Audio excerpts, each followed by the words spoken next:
How can you explain the fact that so many Christians believe in the Bible as it is these days, although you claim that it contradicts itself and it's so obvious? I didn't get the joke, but it was it.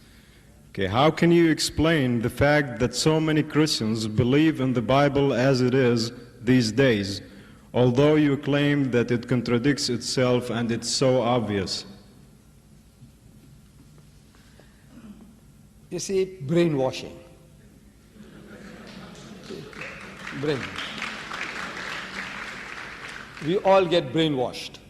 See, last time when I came in 77, I was speaking to students and professors in the University of Berkeley, San Francisco. And I said, you are all brainwashed. So one professor stood up and corrected me. He says, no, programmed. I said, I beg your pardon, programmed. We are all getting programmed. You see, we are all programmed from childhood into certain beliefs, certain attitudes. And if nobody comes along with a better understanding knowledge to reprogram you, to deprogram you, you remain there. Because he's like a drowning man. He's found something. You know, you say, look, this book can't help you. It is the spirit within you that has helped you. You have been an alcoholic all your life. And you were looking for a way out. You wanted somebody to help you. You know, you go home and you see your wife is terrified. You find the children are terrified. They're all getting out of your way. You know what's going on. You know it's terrible, it's horrible. But what can you do? What can you do? You don't like it, but you are helpless. You are in the clutches of this devil, alcohol. And there comes along a person with a little charisma, and you know, he says, look man, think and believe that Christ is there for you. He's done everything for you. He's paid for you. Emotionally, you are in a mood for change. You are like a drowning man, struggling to get out, to save yourself from drowning, and the straw, you know, that you hit up on the straw and you were able to come out. You say, the straw helped me. I says, no, it was the struggle that you have been going on in your heart and mind. The struggle you put up brought you to the shore, not the straw. But now when you are trying to explain that on a logical basis, it's look, it's your struggle that saved you. Your intention, your sincerity that saved you. So, no, he's thinking that now you're trying to push him back into the mire. No, we are only explaining. But now people have gone through this experience and they're terrified. If they let go of this, Christ died for my sins. He saved me. He says, brother, it is your determination, your will, your faith that saved you. He says, no, Christ saved me. As if he's terrified. He says, you want to drown him again, you want to push him back into it. Which is not the case. So you see now, we have to give the people an alternative. They haven't got it. The only book they know is this. And this book they can see, the bulk of the people, they can see, man, what mess it has made. It hasn't got answers to the problems. So when he lets go, or he grabs anything. Hare Krishna movement. You know, the guys with the little pigtail, they go around dancing with the yellow saffron clothes and with the drumming. No, look. It is the mind, you know, you want something, grab something, I say, I get peace here, I get peace there. So you join the Munis, you find peace. You join Hare Krishna movement, you get peace. It's any movement. It is what you were yearning for, that you were striving for, and these are just excuses. The straws. It's not the straws that are saving you. So our Christian brothers and sisters, they don't know anything about the Quran. They know nothing about the Quran. If their own book lets them down, what about any Eastern book? The Quran, an Eastern book, what can it do for you? They don't know this book. And the trouble is with us. We haven't done anything to educate them. We ourselves, we don't know anything about the Quran. The bulk of us. How do you speak to a Christian? My Arab brothers. You see, look, no knowledge. You are good Muslims. At heart, maybe you are good Muslims. You know the Quran. But how are you going to explain to them what the Quran says? In your heart and mind you understand when you say, Bismillahir Rahmanir Rahim, in the name of Allah, most gracious, most merciful. وَإِذْ قَالَتِ الْمَلَائِكَةُ يَا مَرْيَمُ وَإِذْ قَالَتِ الْمَلَائِكَةُ يَا مَرْيَمُ إِنَّ اللَّهَ اسْتَفَاكِ وَطَهَّرَكِ وَاسْتَفَاكِ عَلَى نِسَاءِ الْعَالَمِينَ. Beautiful. Translate it. Translate it for your hearer. How are you going to translate it? So, well, you see, the angel came and he told, look, what else can you do? You know yourself, you understood it beautifully, mashallah. You know what it says. But now, you don't know the language, you don't know the right terminology. See, you are just a new person here. You are maybe a mathematician and electronics and all that. But this language, how to translate what you are reading, you don't know. So my brother said about you people, he said, look, those Qurans are for the non-Muslim, American. He didn't use the word non-Muslim, but that's what he meant. American, most of you might be born here, you're also American. Muslim, born here, you're American. But he said, no. He had in mind non-Muslim American, so he let them have it. But that's also not good enough. You see, I said, you Arab also need it. Believe me, you need this translation. In this environment at home, you don't need it. Allah, in the sight of Allah, you don't need it.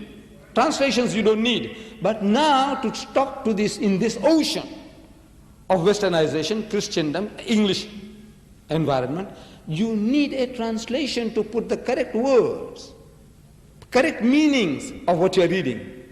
It's there in the mind, but you can't reproduce it. So now you get the translation, Surah Ali Imran, chapter 3, verse 42, Bismillahir Rahmanir Rahim, like this one here. Bismillahir Rahmanir Rahim. So, وَإِذْ قَالَتِ الْمَلَائِكَةُ يَا مَرْيَمُ. So behold, the angel said, O Mary, إِنَّ اللَّهَ اسْتَفَاكِ وَطَهَّرَكِ وَاسْتَفَاكِ عَلَى نِسَاءِ الْعَالَمِينَ. That God Almighty has chosen thee and purified thee, chosen thee above the women of all nations. Ya Maryam uqnuti li rabbiki wasjudi warka'i ma'a raki'in. So, O Mary, worship thy Lord devoutly, prostrate thyself and bow down in prayer with those who bow down.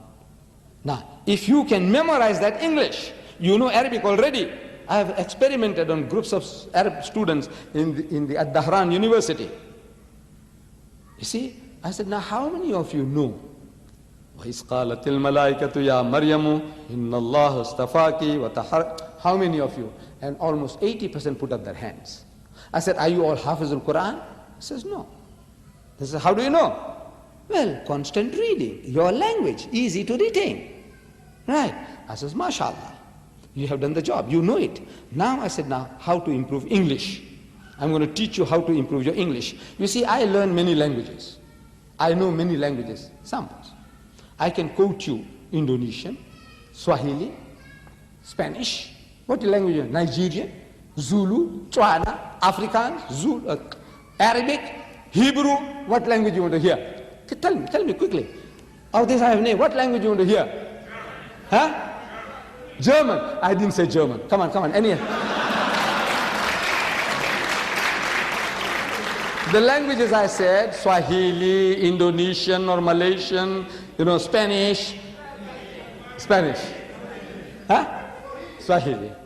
Se tazameni mikono yangu na miguu yangu. Ya kuwa ni mimi mwenyewe. Mshige ni muone. Waguwa roho haina mwili na mifupa. No, I learn languages, different languages. It serves my purpose, you see. This Swahili, you see, Hebrew, I wanted to go to Israel to talk to my cousins, delivering the message from the last will and testament of Hazrat Musa alayhi salam. So I said, I go to them, talk to them. I said, you see, in the last will and testament of Musa alayhi salam, book of Deuteronomy, chapter 18, verse 18, it says, Navi akim lahim mikarib akhayhim kamukhawinatati before with bir. I want to speak to my Arab brothers. I don't know Arabic.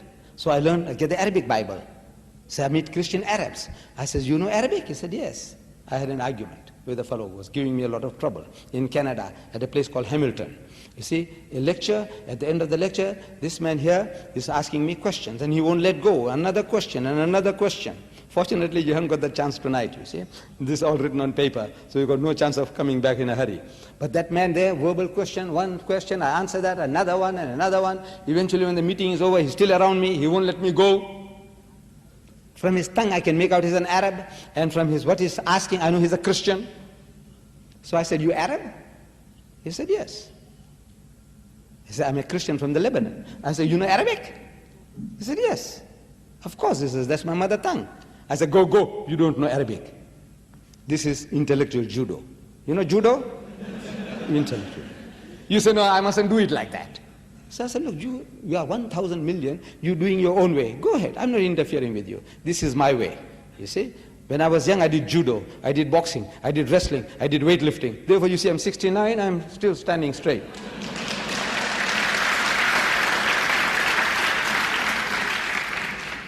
So I said, go, man, you don't know Arabic. He said, you mean to say you know my language better than me? I says, no.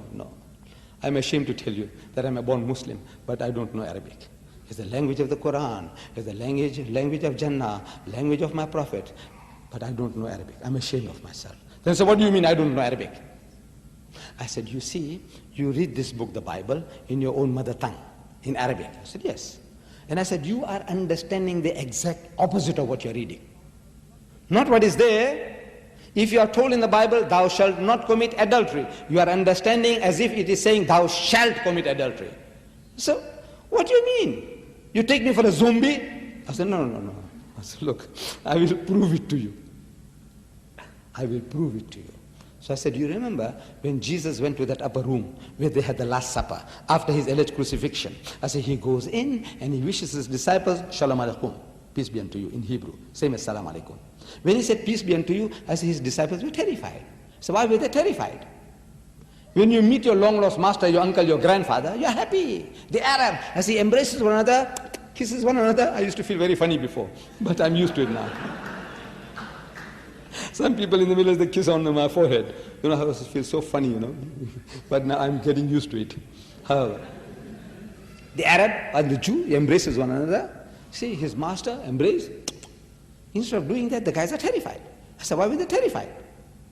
He says, no, Luke tells us, chapter 24, verse 36, that they were affrighted because they thought he was a spirit. I said, did it look like a spirit? He says, no. Then I said, why should they think the man is a spirit when he didn't look like one?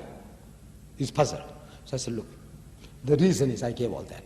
Then I said, you know, Jesus wants to assure them that they're not what they're thinking. They're thinking he has come back from the dead. He's resurrected. So he says, Unzuru ila yadayya wa rijlayya.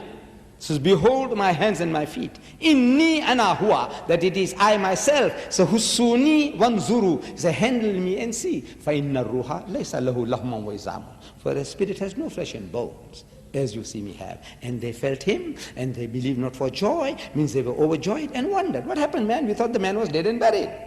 So he says, Aindakum hahuna ta'am. Have you got anything to eat? فَنَاوَلُوهُ جُزْءًا مِّن سَمَكٍ وَشَيْئًا مِّن شَهَدِ عَسَلٍ فَأَخَذَ وَأَكَلَ قُدَّامَهُم. And they gave him a piece of broiled fish and a honeycomb, and he took it, and he ate in the very sight. As if to prove what? That is the ghost, he's a spook, he's a spirit.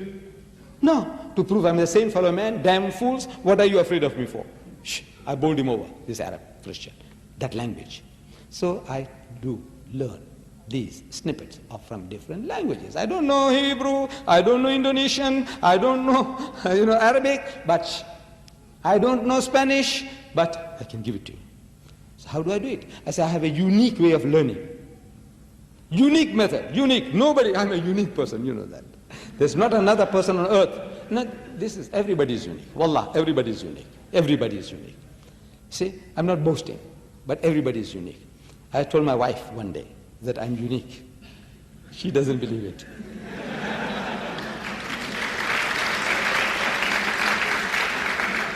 But I proved it to her. She didn't believe it. She thinks I'm boasting. Nobody like me. I said, no. I say, I'm unique. There is really nobody like me. She says, no. So I said, in the family, Mr. So-and-so, I don't want to take the name. So she sees the fellow. I said, is there another guy like him? So she says, no. I said, our son, my eldest son, Ibrahim. I said, is there another guy like him? So she scans. She says, no. I said, your brother, Ibrahim, her brother. I said, is there another guy like him? So she scans.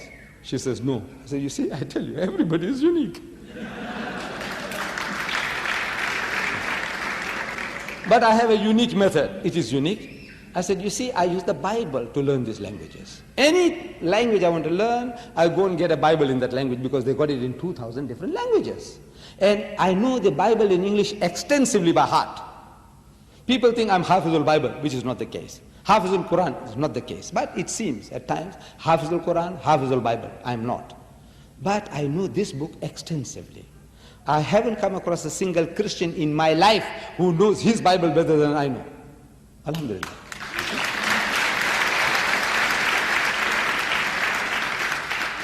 So because I know this so much by heart, if I want to learn Arabic, I get the Arabic Bible.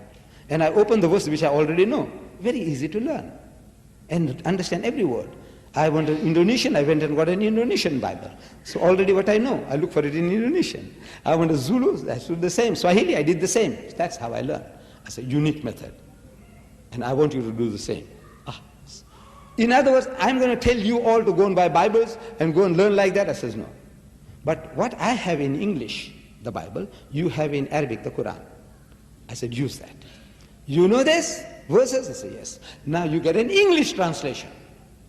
Look at the verse that you already know. وَإِذْ قَالَتِ الْمَلَائِكَةُ يَا مَرْيَمُ. So behold, the angel said, O Mary. Memorize that. Behold, the angel said, O Mary, إِنَّ اللَّهَ اسْتَفَاكِ وَتَحَّرَكِ وَاسْتَفَاكِ عَلَى نِسَاءِ الْعَالَمِينَ. So I said, learn that English.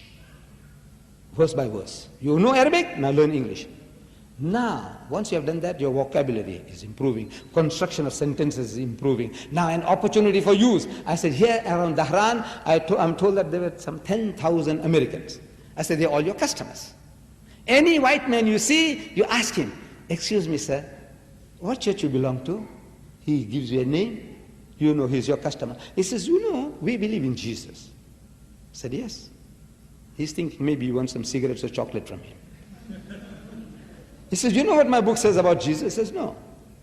It says, Bismillahir Rahmanir Rahim. وَإِذْ قَالَتِ الْمَلَائِكَةُ يَا مَرْيَمُ. So behold, the angel said, O Mary, إِنَّ اللَّهَ اسْتَفَاكِ وَتَحَّرَكِ وَاسْتَفَاكِ. I said, do that. Practice. Talk. And as soon as you go to Britain or America for studies, you will be on a better wicket. You see, the biggest problem you students have, I know, at that conference I was told that number one problem when you come to this country, though you have learned English at home, your problem is language, number one. Second year, problem number one, language. Third year, problem number one, language. Fourth year, maybe language takes second place or third place. Some other problems. Language. That's your problem. So I said, now, this is how you master. You do Allah's work. You talk. You read Arabic. Allah gives you sawab. Every letter that you read, He gives 10 sawabs, blessings. When you say alif, lam, mim, 10, 30 sawabs. You say Bismillahir Rahmanir Rahim, it's 190 sawabs. So وَإِذْ قَالَتِ الْمَلَائِكَةُ يَا مَرْيَمُ, I didn't count them, but over 200 sawabs. Blessings, you're getting sawab. Arabic is becoming more fluent. Your English is improving. You're getting the courage now. Every time you meet a man, you can talk. You become a talker. You know, if we gave you the opportunity tomorrow morning to ask questions from the floor, not even a quarter of this will be here. You know that? Terrified. I've seen it again and again. As soon as they come and write, a flood of questions. Why? You are terrified to stand up and speak. Why? Because you're not used to. This is it. Stand up and speak, man. Ask. Make a fool of yourself, but as you keep on making a fool of yourself, you'll improve. Catch your customers. Here, man, what an opportunity. 200 million Americans. Everybody is prepared to listen to you in the language which you are now trying to acquire. Talk to him and bowl him over. Talk to him, improve your English. Talk to him and get spiritual blessings that Allah may reward you here as well as in the hereafter.